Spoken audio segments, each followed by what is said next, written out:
So Charlie, first question we wanted to ask is, what motivates you to be a standardized patient? Why do you want to do this? Because I feel that it is a critically important portion of the medical learning process of being able to communicate with the patient and fill that void between the scientific, as through the eyes of the care provider, physician, nurse, whatever, and the aspect and in the mind of the patient as to what they are looking for. There's a big gap there. And this is a critically important method that is being taught at the Centera Center here in order to achieve communication, leading to trust, leading to bonding between the patient and the care provider. Period. So how do you see your role as an SP fitting within what you just described? My goal would be to, within the structure that has been carefully thought out for over many, many years, to communicate with the care provider not only the scientific side of an event and interaction with a patient, but be able to put that scientific background and knowledge in terms that the patient actually is able to understand it and feel that they have a role in that production, leading to their health. So what resonates with you when you are a patient, an actual patient? What are the things you look for? The sense overall of communication, of bonding, of genuine concern. How is that achieved? Through a lot of different little mechanisms: eye contact, the vocal variation, the pace of the interview. Those are the elements that are part of a communication process. But underneath that is that feeling of comfort, that feeling that this is not only a professional who has been highly trained, but also is a professional that has been able to step over and breach the wall and open the door so that the wall crumbles and the patient and the care provider are working as a team. So can you give us more details about what that looks like? What are the specific things? Excellent question. Let me put it this way. What I'm looking for as a real live patient is what happens when the care provider walks in the door, opens the door, knocks and comes in. There is a demeanor. There is an atmosphere. This is an identification of who they are and who I am at that same instant in time. For example, if you're in a mall and you walk along, you can find, as you look around, people that you say, well, that's a nice person. I would like to meet that person. And then you look the other way and you say, I don't know that I would particularly want, and it's a feeling. Now, how do you achieve that feeling? that is a combination of the care provider's entrance, how they approach the problem being the patient in the eyes of the care provider. But in the eyes of the patient, the care provider is also a problem from their standpoint. So, go How ahead. so? I want you to tell me more about that. How is the care provider a problem in the eyes of the patient?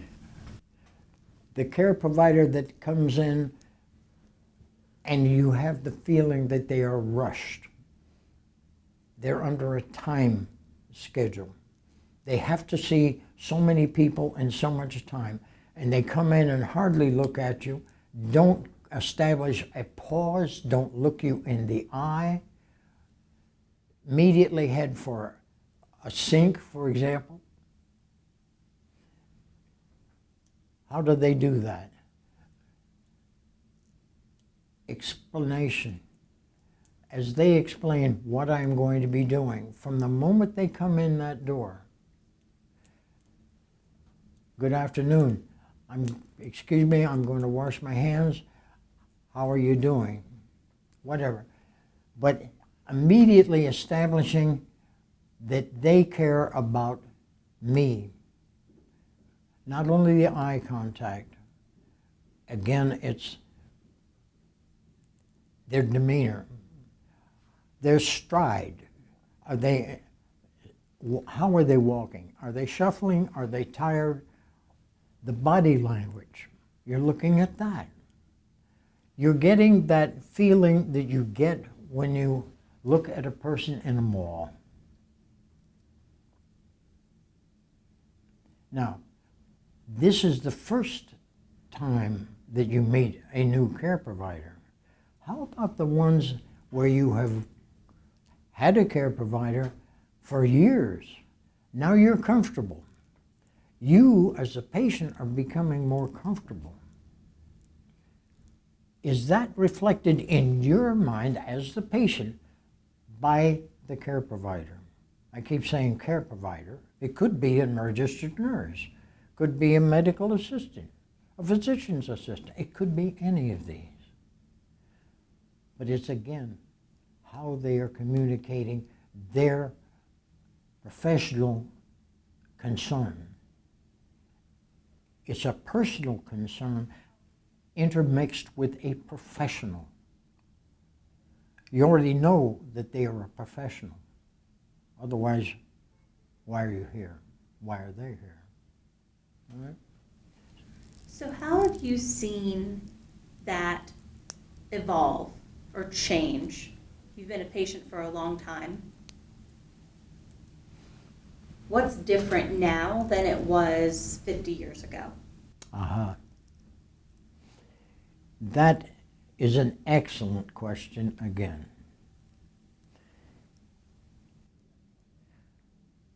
50 years ago, 60 years ago, 70 years ago, 80 years ago, which I can remember. These were the days 80 years ago when there was a warm conversation that had nothing to do at all with medicine in the first 2 or 3 minutes. It was, what have you been doing? It was off the subject. You felt that the subject matter, you wanted to be cured, but the fact that that patient was able to feel that that care provider, the physician, let's say, was interested more than just the fact that that patient was sick. They really wanted to know more about that patient outside of the realm of the health. How do you achieve that? A simple question. What have you been doing? Memory is even more important. Well, how's your golf game? Did you break the 100 the last time you were out? Bingo. Right then, that patient has now has a bridge of concern, understanding, and interest, genuine interest outside of medicine, that helps to create the bond that morphs into the discussion about the physical situation. So what do you say to clinicians today who are faced with time pressure of seeing many patients in a day to meet the need of the demand and the way the system is set up? How do they have hope to have the same kind of connection that you're talking about people had 80 years ago when the context that they're working in has changed?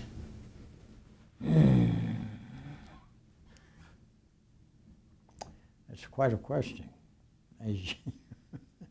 And how do you bridge that? That's something that, quite frankly, right now is a subject that is beginning to rise to the top of concerns as far as communication and as involved with total care of the patient. How do you do that? If they're given 10 minutes or 15. And that is the entire length of time for the entire interview. That is an entire subject, quite frankly, that needs attention. It's not something that can be easily answered. Excuse me. The patient needs to understand better what is going through the mind of the care provider when they come in order to maximize the efficiency of that interview of 15 minutes. The patient needs to be prepared and know in advance, for example, in general, what that physician is looking for in a way of specifics. I would suggest that if the patient has prepared themselves fully so that they in advance understand the procedure that the physician is following in order to arrive as fast as possible the salient facts that are involved in that particular patient situation. If the patient does not understand why the physician is asking a question, their minds become diverted into defense rather than teamwork. It's not an offense and defense situation. It's a collaboration. How do you do that? I think that's a subject, quite frankly, that is going to take some years of careful development. Because just off the top of your head, how do you do that? How does teaching communication help? Excuse me? How does teaching communication skills to learners currently, how does that help? You're talking a lot about bonding, you're talking a lot about the connection. How does teaching communication skills, what role do you see that play? Very good question again. Thank you. You're welcome. It helps because it keeps you as not a teacher, but as a person who wants to communicate. It makes them focus on their abilities as a communicator to get to the point, make certain that the other person understands it. Watch the other person's reaction. Constantly look for ways to improve my, or the communicator's, or the SP's ability to get the point across.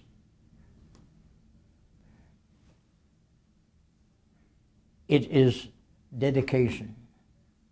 It is degree of interest. It is adherence to not only the program as outlined, but constantly trying as an individual to improve their ability to reflect the intention of the entire process. As far as what your role is and what the care provider's role is, and they are two different worlds. How do you bring those two worlds, the scientific and the emotional? Science is, quote, in a sense, cold-blooded. It's based on facts. The patient is working on facts, yes, pain, discomfort, but is also involved with emotions. And this is what I think is something that needs to be addressed, is the emotional atmosphere, if you will, that's going on with the patient as well as the care provider. So when in an encounter does that get addressed? Say again? When, during an interaction, do you think that should get addressed? Again, it's a critical question. I would suggest that that should be addressed in the very, very, very beginning. As the door opens, and from that moment on, for the first minute, the entire interview, the tenor of that interview is going to be determined by the attitude of the care provider as they walk into that room. What do you say to providers or to learners at all who say they feel very empathetic towards the patient, but they aren't received as empathetic by patients? Yeah. What do you think of that? That's a tough one again, because how you feel and how you should feel, two different things. Deep down inside, people have emotions, obviously. Those emotions surface very quickly in the mind of the observer, the patient. There's that sixth sense, that feeling that you get as to whether or not there's an interest. The patient watches every single move that that care provider is making.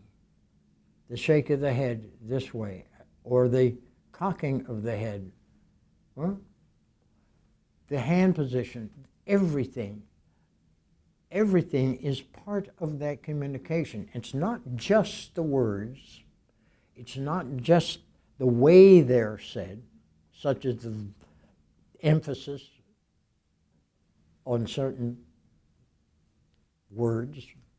You can change the meaning of a sentence enormously just by changing the emphasis of I love you, I love you, I love you, I love you. Look at the variation in the meanings of that. And that comes through without being taught. It comes from inside.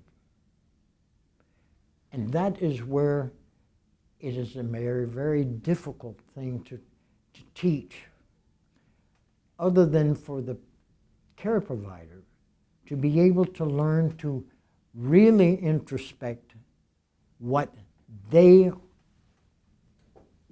role is with that specific patient. So if that can't be taught, Can it or not? I don't know. I don't know, what can be taught? Patience, Explain. time, the emphasis on being able to listen. Listening is a critical part of any communication. The inability to immerse yourself into what the other person is saying as you think of what you're going to say in response to that.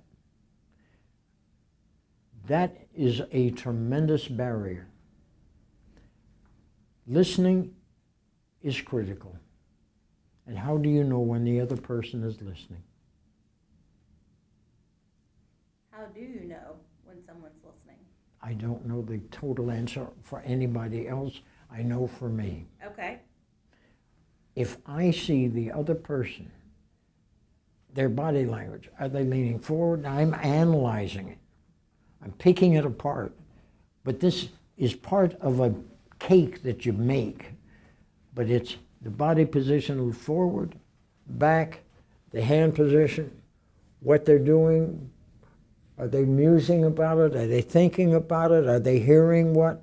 Do they think it's a good idea or not? I'm taking it way too far, but these are the signals and signs that I look for, is body language. And when I am doing an SP, for example, I'm looking that student, that learner, directly in the eye, but I'm also watching their feet. Are they tapping it? Are they wiggling it around? What is that telling me? I'm analyzing it and saying, well, if they're just swinging it back and forth, they're just bored. Or if they're tapping it up and down, let's go faster. All of these little signs and signals, if you pick it all apart, it's all of those things go together to create the entire entity of whether or not do you like the patient, and does the patient like you as a provider? Do you like me as an SP? And do I care? Ah.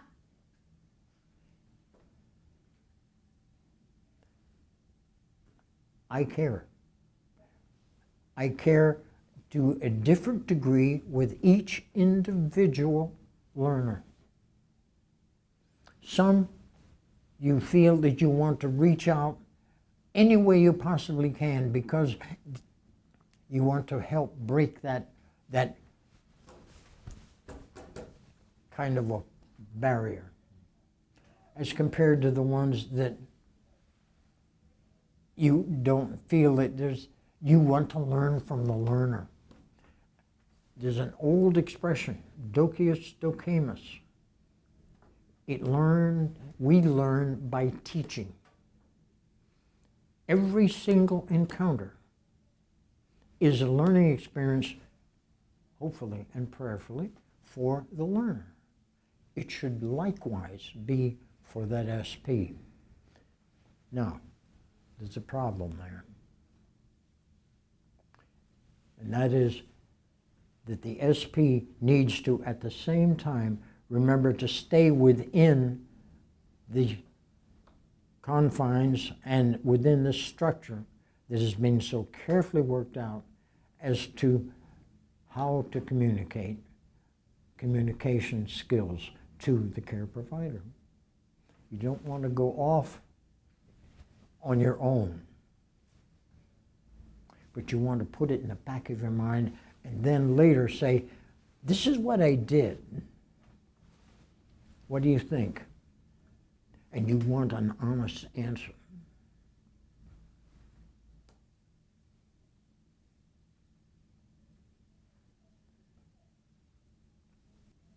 What kind of, we might have already gotten onto this, but I want to explore a little bit about the concept of maintaining objectivity.